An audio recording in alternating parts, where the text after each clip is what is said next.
예수님은 누구십니까? 예수님은 하나님의 아들이시며 하나님께서 보내신 그리스도로 이 땅에 오신 분이십니다. 그리고 33년이라고 하는 짧은 생을 사시면서 하나님의 뜻을 이루셨습니다.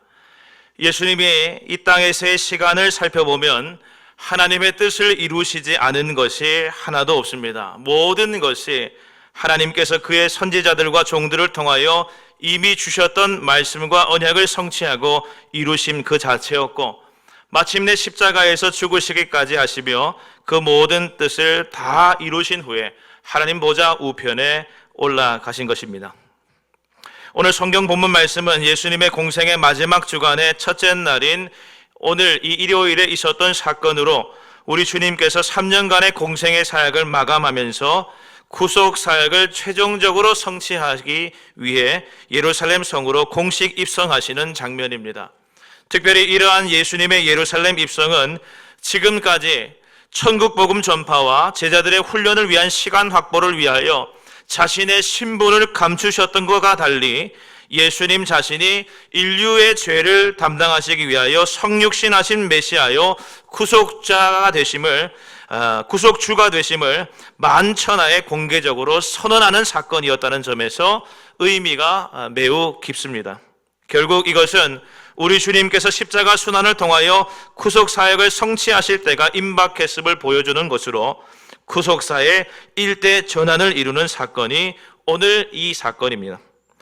우리 주님의 예루살렘 입성을 기록하고 있는 이 말씀을 통하여 오늘 우리는 무엇을 함께 생각해야 하는가? 첫 번째로는 이것입니다. 하나님 안에서 우연이란 존재하지 않는다라는 것을 우리는 꼭 깨달아야 됩니다. 1절에서 4절 말씀입니다.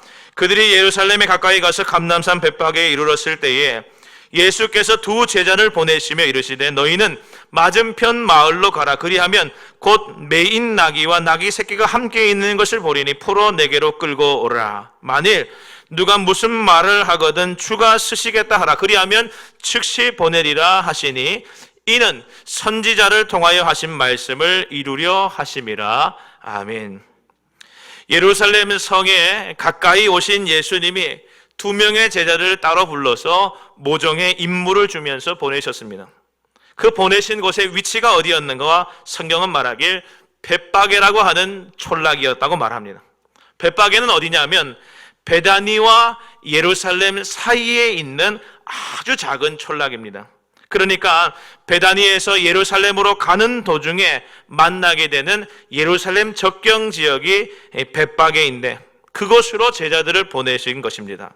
그리고 이 보내신 곳에서 메시아이신 예수님과 관련하여 구약의 예언의 말씀이 성취되는 역사가 나타났다라는 것이 오늘 말씀의 증언인 것이죠. 사랑하는 여러분, 그렇습니다. 사전에 미리 논의된 바 없고 일러준 것이 전혀 없는 일이었는데 오늘 말씀에 이 모든 것들이 착착착착 하나님의 계획하심에 따라 진행되었다라는 것입니다.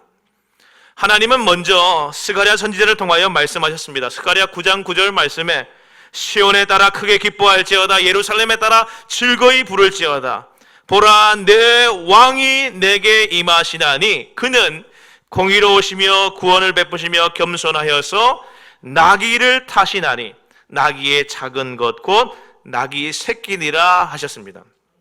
이 말씀은 메시아로 오시는 분, 그리스도로 이 땅에 오시는 분에 대한 가장 확실한 예언 가운데 하나입니다. 여러분 생각해 보십시오. 오늘 말씀에 이 일이 일어나려고 하면 얼마나 많은 것들이 딱딱 들어맞아야 되겠습니까? 우선은 하나님께서 스가랴에게 말씀을 주셔서 이러한 말씀을 예언하도록 하셔야 했고 스가랴는 그 말씀을 받아들어야 했습니다. 그리고 그 말씀을 선포할 때에 모든 윤대인들이 이것이 메시아에 대한 가장 확실한 예언인 줄로 알아들어야 됩니다. 그런데 그런 모든 일들이 다 알려졌습니다. 그리고 예수님은 그 말씀대로 이 일들을 이루어 가시는데 제자들이 이 모든 일들에 수긍하고 순종합니다. 생각해 보십시오. 제자들이 지금 예수님이 하고 있는 이 말 한마디 한마디에 수긍하기가 쉽겠습니까? 도저히 이해가 안 되는 말씀이 아니겠습니까? 생각해 보세요. 그냥 가서 나귀 한 마리 새끼 사오라고 하면 그만이지 왜 남의 것을 그냥 가져오라고 합니까? 마치 강탈해 오라고 하는 소리처럼 들립니다. 게다가 벳박의 마을에 나귀가 있을 리 만무합니다. 나귀가 그 작은 촌락에 있을 리 없죠. 거기에 나귀가 있는 것뿐만 아니라 나귀 새끼까지 거기에 있어야 합니다. 그리고 그 사람을 태운 준비가 안 된 나귀 새끼를 풀어 데려와 탄다고 하는 것은 거의 불가능한 일입니다. 또한 나귀의 주인은 어떻게 그것을 모르는 남에게 내어주겠습니까?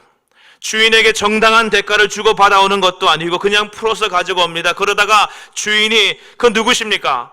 왜 남의 나귀 새끼를 가져갑니까? 라고 하면 그때 주께서 쓰시겠답니다. 이 말 한마디만 하고 가져오면 된다는 것입니다. 그러면 그가 그렇게 해줄 것이라는 것이죠.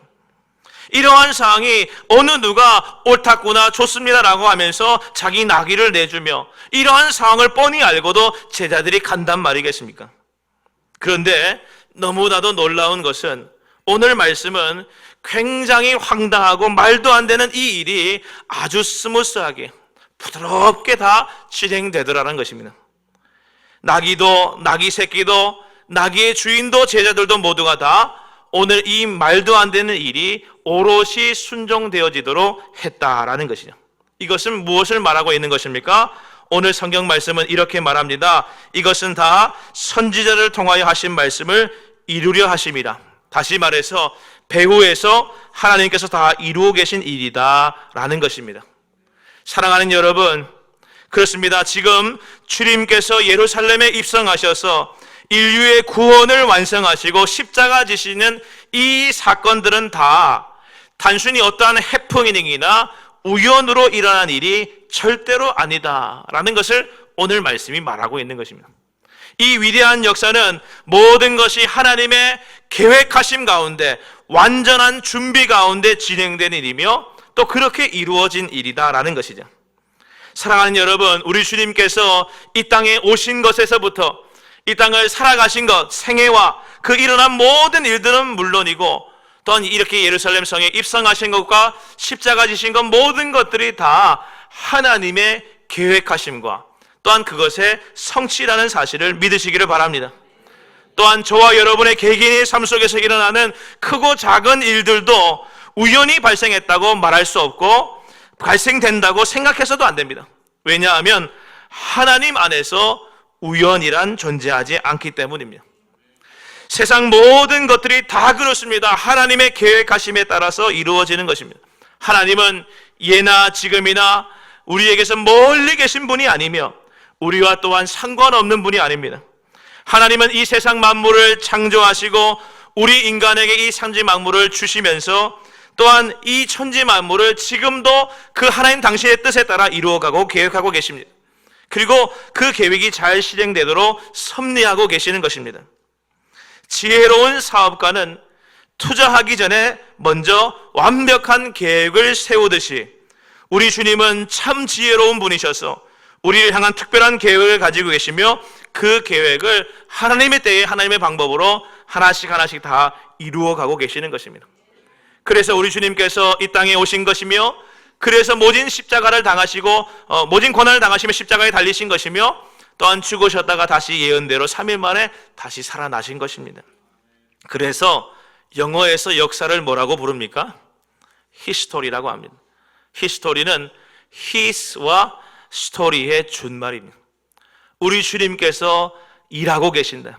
우리 주님께서 행하고 계시고 계획하신 것을 이루어가고 계신다는 것을 히스토리라고 부르는 것입니다. 사랑하는 여러분, 누가복음 21장 33절 말씀에 성경은 말합니다. 천지는 없어지겠으나 내 말은 없어지지 아니하리라 하였습니다. 따라서 우리는 하나님이 온 우주 만물의 경영자이심을 믿고 또 그분은 결코 즉흥적으로 모든 일을 하지 않으시며 철저하게 완벽한 계획 가운데 따라 진행하시며 우리 주 예수님을 보내심과 십자가에 달려 죽게 하심과 죽으심과 부활까지 그 모든 완벽한 계획 가운데 그 모든 일들이 있었음을 마음으로 믿고 시인함으로 우리도 그 주님의 섭리를 이해하는 자가 되어야 할 줄로 믿습니다. 그러므로 우리가 하나님의 뜻을 아는 일은 매우 중요합니다. 왜 그렇습니까? 이미 이루어진 일들이 그렇듯이 우리 주님은 그 계획하심 따라서 모든 것을 이루어가고 계시기 때문에 앞으로 나타나게 될 일들도 하나님의 계획하심대로 되어질 일이기 때문에 우리는 하나님의 뜻을 잘 알아야 됩니다. 그렇기 때문에 하나님의 뜻을 알아야지만 잘 대비할 수 있는 것이죠. 누구라도 하나님의 뜻에 무지하면 아무런 대비도 할 수 없습니다. 그러므로 우리는 이미 우리에게 계시를 주신 성경 말씀을 통하여 하나님의 말씀의 뜻을 깨닫고 삶을 대비하고 이루어지기를, 성취되기를 소망하는 자가 되어야 할 것입니다. 그래야 의미 있는 인생을 살 수 있습니다. 그러면 성경 전체가 말하고 있는 하나님의 뜻은 무엇이겠습니까? 성경은 지속적으로 하나님의 뜻이 이것이라고 우리에게 말합니다. 하나님은 모든 사람이 구원을 받으며 진리를 아는 데 이르기를 원하시느니라 하였습니다. 모든 사람에게 구원을 주시는 하나님의 은혜가 나타났다고 하였습니다. 아담 안에서 모든 사람이 죽은 것 같이 그리스도 안에서 모든 사람이 삶을 얻게 된다고 말씀하셨고, 영접하는 자, 곧 그 이름을 믿는 자들에게는 하나님의 자녀가 되는 권세를 주신다 하였습니다. 그리고 사도행전 4장 12절 말씀에는 다른 이로서는 구원을 받을 수 없나니 천하 사람 중에 구원을 받을 만한 다른 이름을 우리에게 주신 일이 없다라고 하였습니다. 사랑하는 여러분, 하나님의 뜻은 반드시 이루어질 줄로 믿습니다. 또한 하나님의 뜻은 이와 같습니다. 우리가 예수 그리스도를 영접하여 하나님의 자녀가 되는 것이, 그래서 구원받는 자가 되는 것이 우리 하나님의 뜻입니다. 이 하나님의 뜻과 계획을 이루고 성취하시는 거룩한 믿음의 권속들이 다 되시기를 주님의 이름으로 간절히 축원합니다. 둘째로, 오늘 우리는 이 말씀을 통하여 예수님의 겸손하심을 보게 됩니다. 5절에서 7절 말씀입니다. 시온 딸에게 이르기를 내 왕이 내게 임하나니 그는 겸손하여 낙이 곧 멍에 매는 짐승의 새끼를 탓도다 하라 하였느니라. 제자들이 가서 예수께서 명하신 대로 하여 나귀와 나귀 새끼를 끌고 와서 자기들의 겉옷을 그 위에 얹음에 예수께서 그 위에 타시니 하였습니다. 두 제자가 예수님의 임무를 받고 예수님께서 일러주신 대로 벳박이라고 하는 마을로 갔습니다.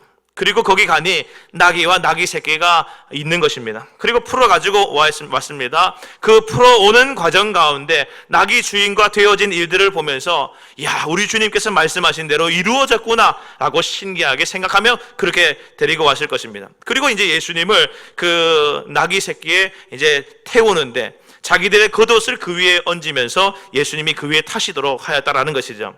그런데 여러분, 여기서 생각해 볼 것이 있습니다. 왜 하필 그리스도이시며 왕이신 예수님은 이렇게 나귀를 타셨는가라는 것입니다. 왜 그것도 나귀 새끼를 타셨는가라는 것이죠. 이는 앞서 말씀드렸던 것처럼 하나님께서 스가랴를 통하여 말씀하신 것들을 이루시기 위함에 그 첫 번째 목적이 있었습니다. 유대인들은 오늘 스가랴 9장 9절 말씀이 대표적인 메시아에 관한 말씀으로 이해하고 있었는데, 이 말씀을 이루심으로 통하여 자기가 그리스도이시다, 메시아라는 것을 만민들 가운데 드러내신 것에 그 첫 번째 목적이 있었던 것이냐. 그리고 그것만이 아니라 우리 주님께서 자신이 메시아이심과 동시에 메시아로서 겸손하신 분이심을 우리에게 알려주시고자 그래서 나귀 새끼를 타신 것입니다. 여러분, 예수님의 직분이 무엇입니까? 저는 이근욱이라고 하는 이름을 가지고 있고, 저는 직분이 담임 목사라고 하는 직분을 가지고 있습니다. 그럼 예수님이 이름이고 예수가 이름이고 직분이 있는데, 직분은 무엇입니까? 직분은 그리스도입니다. 그래서 예수 그리스도라고 부르는 것이고, 담임 목사 이근욱이라고 말한 것처럼 그리스도 예수라고 부를 수도 있는 것이죠. 그리스도가 예수님의 직분인 것입니다. 그런데 그리스도라고 하는 말의 뜻은 무엇인가? 그것은 기름 부음 받은 자라고 하는 표현입니다. 그런데 성경을 살펴보게 되면 기름 부음을 받는 사람은 딱 세 종류의 사람밖에 없습니다. 다시 말해서 우리 주 예수님을 그리스도, 기름 부음 받은 자라고 부르는 것은 그 세 종류의 직분이 우리 그리스도에게 다, 그리스도이신 예수님께 다 있다라고 하는 표현인 것이죠. 첫 번째는 무엇입니까? 대제사장입니다. 여러분, 대제사장이라고 하는 것은 인류의 대속적 사역을 예수 그리스도께서 하셨다라고 하는 의미입니다. 죄 용서와 깊은 연관이 있는 것이죠. 그렇습니다. 예수님은 죄인들을 대속하기 위하여 하늘 지성소에 올라가신 대제사장이십니다. 그래서 그가 십자가상에서 운명하실 때에 성소와 지성소를 가르는 휘장이 있었는데, 그 구별하는 휘장이 위에서부터 아래로 갈라짐으로 말미암아 예수 그리스도를 통하여서만 죄 용서가 임하여진다라는 것을 대제사장 그리스도이신 예수님을 통하여 예표되어진 것입니다. 그리고 두 번째는 무엇입니까? 대제사장과 함께 선지자입니다. 선지자적 예수님의 직분에 대해서는 신명기 18장 15절 말씀에 미리 예언되어 있기를, 내 하나님 여호와께서 너희 가운데 너희 형제 중에서 너희를 위하여 나 같은 선지자를 하나 일으키리니 너희는 그의 말을 들을지니라 하였습니다. 여기서 나 같은 선지자라고 하는 선지자가 바로 예수님인 것이죠.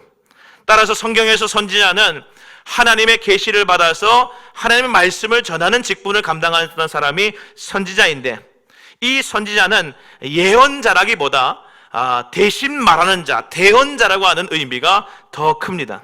그래서 선지자는 예언에서 미래의 것을 말한다라기보다 하나님의 말씀을 전하는 것이고, 하나님과 사람 사이에 교통을 가능하게 해주는 중재자라고 하는 의미가 선지자라고 하는 단어 속에 들어 있습니다. 그래서 우리는 예수 그리스도를 통하지 않고서는 하나님 아버지와 우리 사이에 중재가 불가능하다, 예수님을 통하여지 않고서는 구원받을 수 없다라고 하는 것이 그리스도이신 예수님의 선지자적 직분에 담겨 있는 것이죠. 그리고 그 세 번째가 바로 왕입니다. 왕이 기름 부음을 받는 것이죠. 여러분, 오늘 말씀에서도 밝히 드러나고 있는 것이 예수 그리스도의 왕적인 직분입니다. 우리 주님께서 예루살렘 성으로 입성하시는 모습이 바로 왕의 임재를 보여주고 있는 가장 아름다운 모습인 것이죠. 여러분, 예수님의 메시지는 그의 나라인 하나님 나라에 집중되어 있었습니다. 그래서 예수님은 하나님 나라의 왕이신 것뿐만 아니라 온 우주의 통치자, 왕이셨던 것입니다. 비록 우리 주님께서는 이 세상 나라뿐만 아니라 하나님 나라와 온 우주 만물의 왕으로서 그리스도로 이 땅에 오신 분이셨지만, 그 주님의 모습은 가장 겸손하고 겸손하신 모습이었다라는 것이 오늘 말씀의 고백입니다. 여러분, 9절 말씀에 예수님을 앞뒤로 따르는 무리들의 외침 소리를 들어보십시오. 호산나 다윗의 자손이여 라고 외쳤습니다. 이 말이 바로 이미 우리 주님이 왕이시다고 하는 고백인 것입니다. 물론 유대인들은 예수님을 정치적인 메시아로 보면서 그렇게 정치적인 메시아로 오셨다, 왕이시다 이렇게 외친 것이었지만, 우리 주님을 향한 이 고백은 우리 주님이 하나님 나라의 왕으로서 온 세상의 통치자로서 왕권을 가지고 이 땅에 오셨다라고 하는 것을 보여주고 있는 바른 고백인 것이죠. 그런데 우리 주님은 그렇게 왕으로 오셨지만 세상의 왕들과는 다르셨습니다. 세상의 왕들은 다스리고 통치하고 폭력적이고 그렇게 자신의 주권과 교만한 모습으로 나라를 지배하지만, 우리 주님은 그런 왕이 아니십니다. 겸손하고 오히려 너무 겸손하여서 초라하기까지 보이는 것이 위대하신 예수님의 왕의 행차의 모습이라는 것이죠. 우리는 이 주님의 모습을 본받아 우리를 낮추는 믿음의 고백이 있어야 할 줄로 믿습니다. 빌립보서 2장 6절에서 8절 말씀입니다. 그는 근본 하나님의 본체시나 하나님과 동등됨을 취할 것으로 여기지 아니하시고 오히려 자기를 비워 종의 형체를 가지사 사람들과 같이 되셨고 사람의 모양으로 나타나사 자기를 낮추시고 죽기까지 복종하셨으니 곧 십자가의 죽으심이라 하였습니다.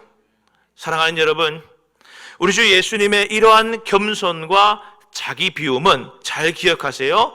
그저 고행적인 차원의 자기 비하가 아닙니다.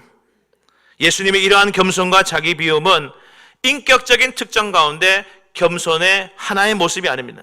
예수님의 겸손은 그 바탕 가운데 무엇이 들어있는가? 우리를 향한 사랑과 긍휼이 담겨 있습니다. 그렇기 때문에 예수님의 겸손과 자기 비움은 고행이 아닌 우리를 향한 사랑이며 그 은혜에 우리는 감동하는 것입니다.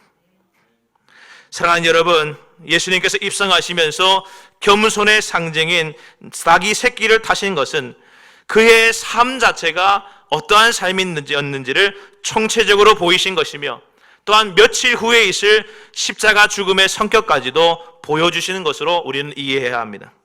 예수님은 성육신 하셔서 인간의 몸을 입으셨고 그 이후에 끊임없이 자신을 낮추시며 삶을 사셨습니다. 예루살렘에 입성하실 때에도 자신을 낮추셨고 십자가를 지시기까지 자기를 낮추시고 죽기까지 복종하셨습니다. 그리고 그 모든 모습을 오늘 성경 5절 말씀은 겸손이라고 하는 두 글자로 표현하신 것입니다. 사랑하는 여러분, 예수님께서 가신 그 길은 겸손의 길임을 기억하시고 우리도 그와 같이 겸손한 자가 될 수 있게 되기를 바랍니다. 쯔빙글리라고 하는 종교 개혁자가 있습니다. 스위스의 대표적인 신학자이며 우리 개혁교회 가운데서도 장로교의 아버지라고 말하는 사람인데 쯔빙글리라고 하는 사람입니다. 이 쯔빙글리가 어느 날 자기와 다른 생각을 가진 동료 때문에 무척 괴로워했던 적이 있었습니다. 그러던 어느 날 스위스의 어떤 산을 산책하다가 매우 인상적인 한 광경을 목격하게 되었습니다. 뭐냐면 두 마리의 염소가 좁은 산길 가운데 딱 마주한 겁니다. 한 마리는 위를 오르려고 하고 한 마리는 위에서 내려오려고 한 것입니다. 그러나 길이 너무 좁고 협착하여서 그 폭이 좁아서 두 마리가 이렇게 서로 비껴서 지나갈 수 없는 상황이었습니다. 결국 두 마리가 도중에서 만나서 오지도 못하고 가지도 못하는 그 상황 가운데 두 마리가 서로를 꿋꿋이 바라보면서 마치 한판 싸움하듯이 눈싸움을 벌인 다음에 그 다음에 아주 놀라운 일이 일어났습니다. 아래쪽에서 올라가던 염소가 길 위에 자신을 엎드리는 것입니다. 누워버리는 것이죠. 그리고 다른 한 마리가 그 등을 딛고 내려오는 것입니다. 그리고 나서 누워있던 그 염소가 일어나서 자기 길로 올라가더라라는 것이에요. 이 장면을 목격한 쯔빙글리는 그렇구나, 자신을 낮추는 것이 곧 올라가는 길이구나 라는 것을 깊이 깨달았다고 합니다. 사랑하는 여러분, 겸손은 그렇습니다.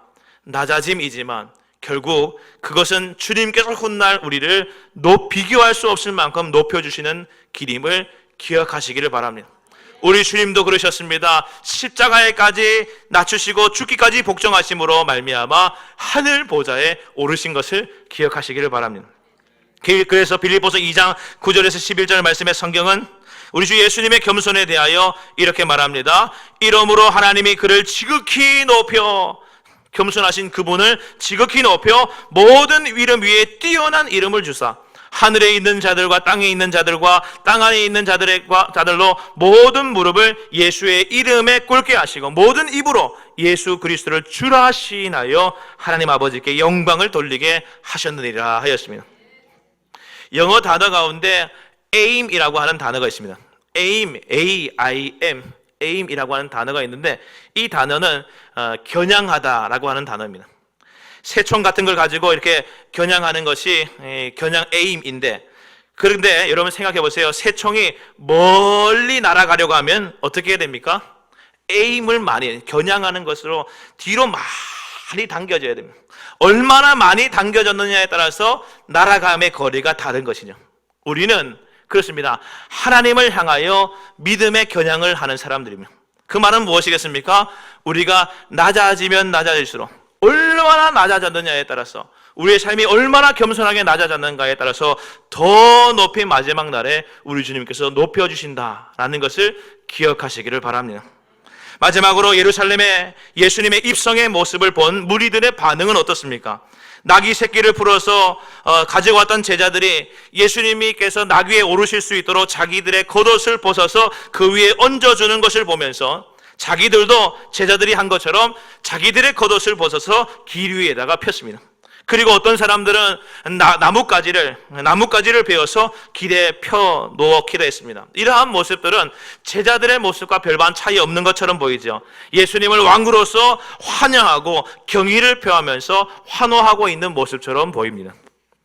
여러분, 이들이 취한 이 행동만 가지고 평가한다면, 이들은 굉장한 열렬한 환호자들이요, 마치 우리 주님을 제대로 믿고 있는 제자들처럼 보일 수가 있습니다. 그러나 우리는 기억해야 됩니다. 이들은 몇 날이 되지 못하여 4일 5일밖에 지나지 않아서 이 사람들이 호산나 다윗의 자손이여 주의 이름으로 오시는 이여 했던 이 사람들이 예수님을 저를 십자가에 못 박으라고 외쳤던 폭도들로 변했다는 사실입니다. 사랑하는 여러분, 겉모습을 제자처럼 보인다고 해서 그거 속이 제자가 되는 것은 아닙니다. 사랑하는 여러분, 오늘 이들의 고백, 호산나 다윗의 자손이여 주의 이름으로 오시는 이여 찬송하리로다, 호산나 하는 이 표현들은 다 무엇입니까? 찬송하리로다, 다윗의 자손이여 주의 이름으로 오시니여, 이 말은 다 예수님을 메시아라고 가리키고 있는 표현입니다. 다른 사람들이 아닌 무리들이 예수님을 메시아라고 고백했습니다. 인정한 것이죠. 호산나, 부디 우리를 구원해 주십시오. 호산나, 지금 우리에게 오셔서 도와주십시오 라는 표현인데, 이들이 예수님을 그렇게 맞이하고 있는 것처럼 보입니다. 의심할 여지 없이 예수님을 자기들이 기다리던 메시아로 환영하고 있는 것처럼 보입니다. 그러나 이것은 불과 며칠 가지 못한 모습이었습니다. 예수님의 십자가 죽음 앞에서 그들은 한 사람도 남김없이 모두가 다 변해버렸습니다. 말뿐인 외침이었던 것이죠. 오늘 종료주의를 맞이한 우리가 마지막으로 생각해 볼 것이 이것입니다. 우리는 오늘날 이 무리와 같지 않는가? 예수님 당시 유대 종교 지도자들의 문제점이 무엇입니까? 모세의 모습을 가장 잘 닮은 것처럼 모방하기는 했지만 외견상으로만 그러했습니다. 모세의 자리에 앉아있으나 실상은 마귀의 자식들이었다라는 것이죠. 겉모습은 모세와 비슷하고 제자들처럼 보였지만 행위는 전혀 그들과 무관했습니다. 오늘날 성도라 이름하는 사람들 중에도 이러한 사람들이 참 많습니다.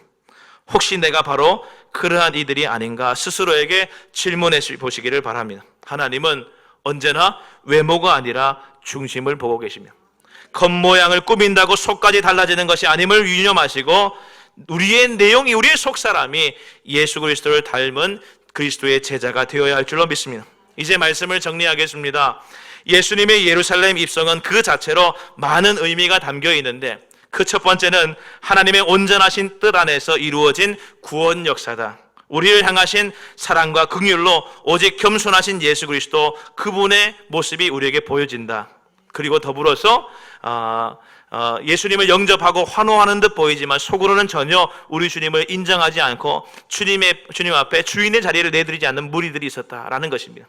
오늘 이 종료주의를 맞이한 우리에게 이 말씀이 큰 도전을 주고 있습니다. 우리 모두 예수님을 따르는 듯 보이나 그렇지 않는 자가 아닌 우리의 자신을 기꺼이 주님 앞에 내어드리는 겸손한 나귀 새끼와 같은 우리 모두가 되기를 주님의 이름으로 간절히 축원합니다. 아멘. 기도하겠습니다. 하나님 아버지 감사합니다. 종료주의를 보내게 하시며 또한 예수 그리스도께서 예루살렘에 입성하시는 이 입성의 의미에 대하여 생각하게 하신 것 감사함을 드립니다. 하나님의 온전하신 뜻이, 그 계획과 그 섭리가 주님 은혜 안에서 다 성취되는 것을 기억하게 하여 주시고, 우리 모두도 하나님의 뜻을 이루며 성취하는 주님의 백성들 되게 하여 주시옵소서. 우리를 향한 긍휼과 사랑으로 오직 겸손한 예수 그리스도의 입성의 모습을 통하여 우리 또한 예수님을 닮아 겸손하게 하여 주시옵시고, 또한 겉으로만 주님을 영접하고 환호하는 것이 아니라 오직 예수 그리스도를 마음에 깊이 영접하며 주인의 자리를 내어드리며 우리는 겸손하게 예수 그리스도를 인정하는 믿음의 사람들 다 되도록 인도하여 주시옵소서. 우리 자신을 내어드린 나귀 새끼 같은 믿음의 사람들 되게 하여 주시옵소서. 예수 그리스도 이름으로 간절히 기도하옵나이다. 아멘.